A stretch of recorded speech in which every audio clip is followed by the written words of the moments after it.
We do start from a point where we ask, what is fun to learn?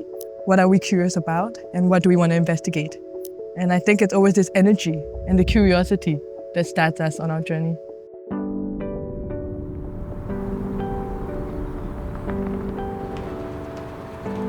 My name is Christian Juhl. And I'm Jade Chan. And together we have a design studio under our names called Christian and Jade. We live and work in Denmark. And as we are two people, we often like to say there are two sides to our studios, the hand and the mind. Our studio is very materially driven. One side is more hands-on and the other side is more investigative. For us, the design process always starts with a sort of curiosity, and that's where our interest lies in.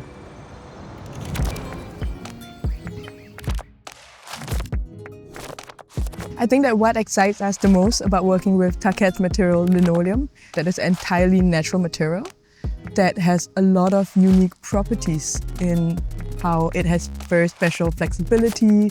It's a nice new material to explore.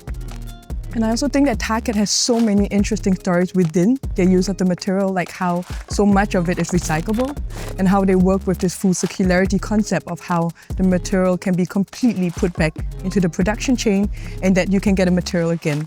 And I think that that's such an interesting design assignment in the sense of how can you design something that can be completely taken apart, made in a way that fits the whole chain of production. And I think that's something we really look forward to. Yeah.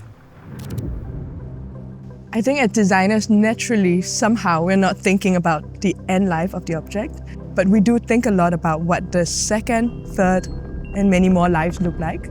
That could be like the life that it has in someone else's home. It could be choosing materials that age well. It could also be working and designing things in a way that are easy to repair and replace. So it's very much incorporated in the way we design what a future life it could have.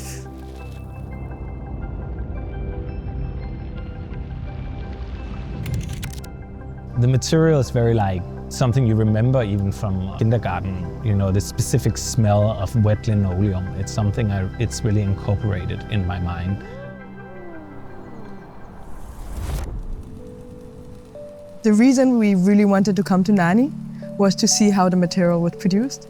And we think that it's just very inspiring to see the historical location and the area that the factory was founded in.